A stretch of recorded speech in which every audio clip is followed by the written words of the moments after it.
Hey guys, welcome back to the Renaissance and the GameScape artist. Today in this episode we will be finishing up this painting based on the NES game Maniac Mansion. Got some elements to throw in there, we got some fences and trees and of course the mansion itself. So let's take a look and see what we're going to do today. Alright, so as I mentioned in the intro, we've got some elements to add into this painting to finish it up. One, I got some trees to do. I want to add in a tree down on this distant hill down here, but also there are a few up on top of the big hill here on either side of the mansion, and that's going to sit right up on top here. There's also some fencing that's going to look cool, and I think I might try to kind of trail it forward toward the foreground, and that'll help with some depth. Lastly, there is a wooden sign in the picture as well, so I'm thinking to add that somewhere around here. We'll see. So with all that, let's get started. Alright, so I'm going to begin with the element that's really going to affect all the other elements, and that is the mansion. First, I just created a quick drawing of the mansion on paper, and I cut it out so I can mark basically where it's going to go, and if you can see, I've done that here just with some plain blue paint. So I'm just going to block in the mansion first, and then we'll take it from there.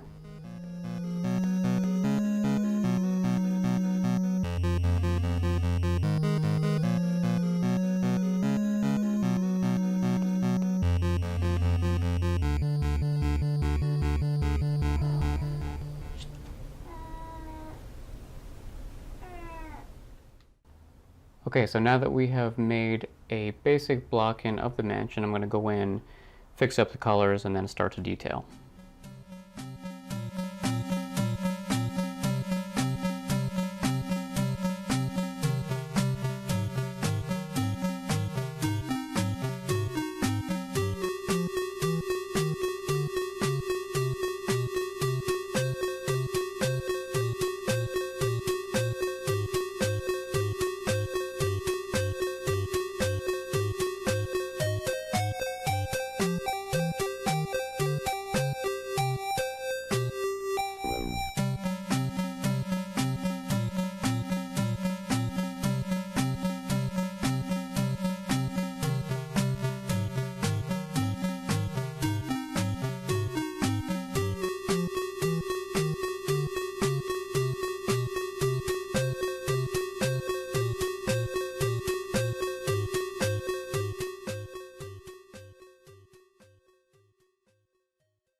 Okay, now at this point, let's make a tree.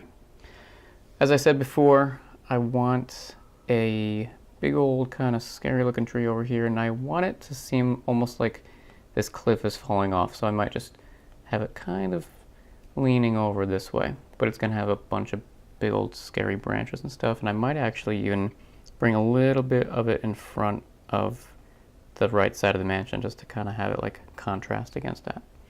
So let's see what we can do.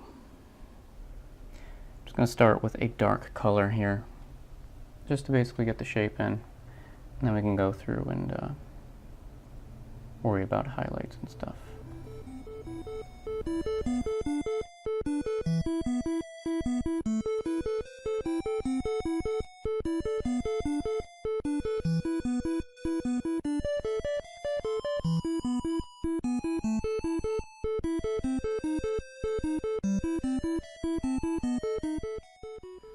Getting close to the house there. So I'm thinking maybe this branch here will start to just kind of creep over and have that dark branch contrast against the light color of the eave with the moonlight on it. Might look cool.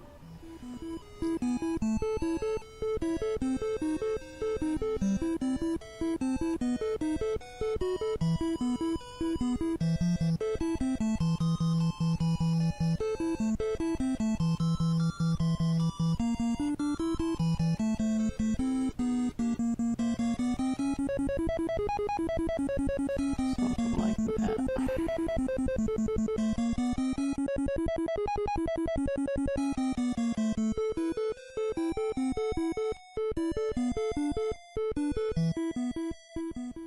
I think that looks pretty cool.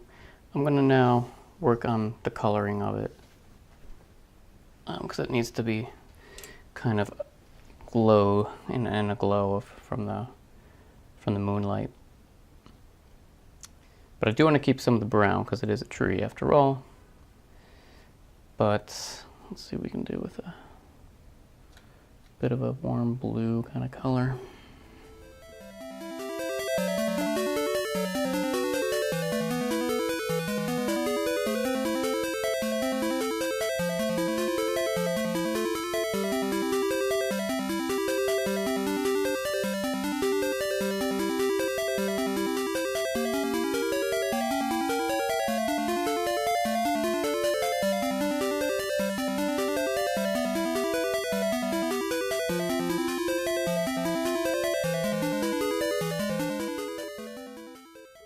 Okay, so I've put in most of the tree here, just working with the colors.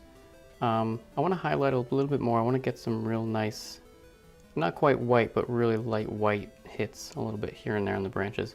I just went through and did some dark areas too on the left-hand side, and I need to put a shadow in too on the ground. So let's do that.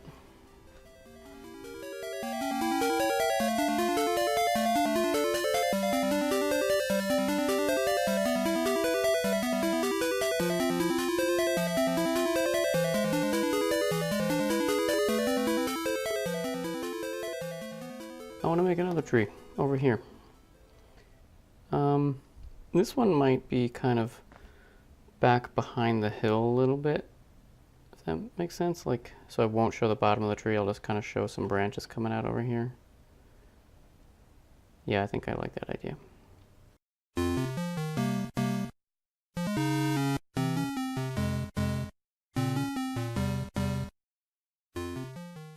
So I put this limb in here and I don't really like it because it's right across from the other one. I almost did the same thing over here too. If you don't want something too symmetrical, because that doesn't look completely natural.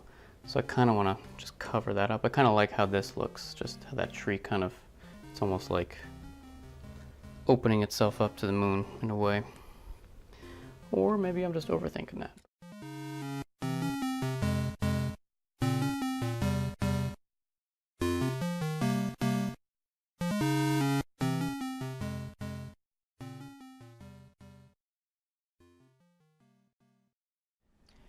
Okay, it's time to start working on this fence now.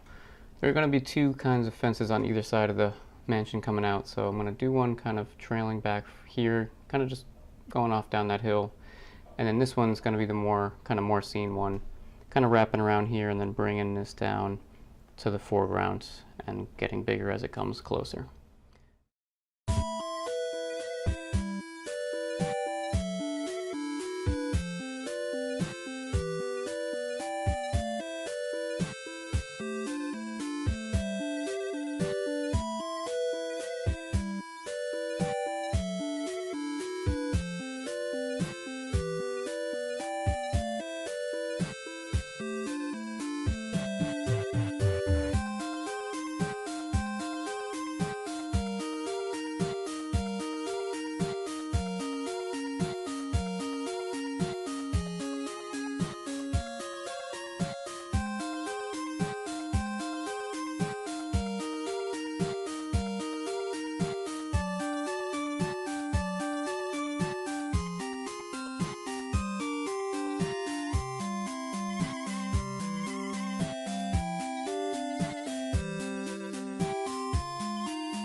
This next step is admittedly a little nerve-wracking. What I'm going to try to do is create some stars in the sky. As you see, I've just cut out some paper to cover up all the land in the house and everything like that, so it won't get any stars on it, because what I'm going to try to do, use this technique where you take a brush and you dab it in the paint, get it real wet, and you actually bend the bristles back and kind of fling the paint onto the canvas, so it creates a lot of little stars. And you can see here I have a little test canvas.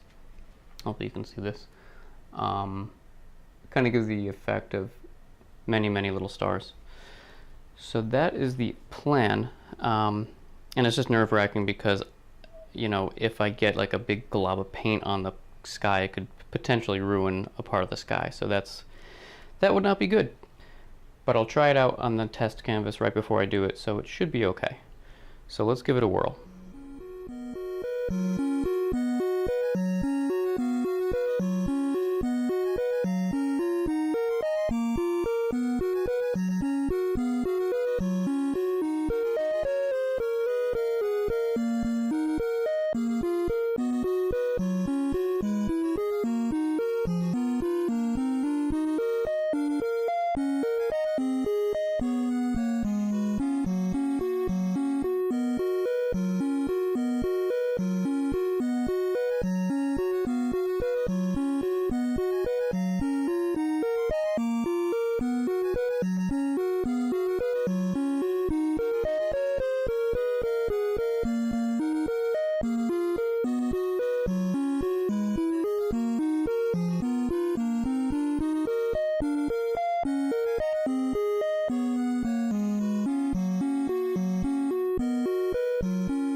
Okay folks, well I think that this piece is done. Thank you so much for watching. If the order of this piece happens to be watching, thank you so much for your business. I really appreciate it, and I hope you enjoy the piece as much as I enjoyed making it. As always, please subscribe and click on those notifications. You can follow along the progress of all these paintings that I do. And of course, if you're interested in having a piece done, you can get in touch with me either through Instagram or my email, and both of those will be listed in the outro coming up now. So thanks again for watching, and we'll see you in the next episode.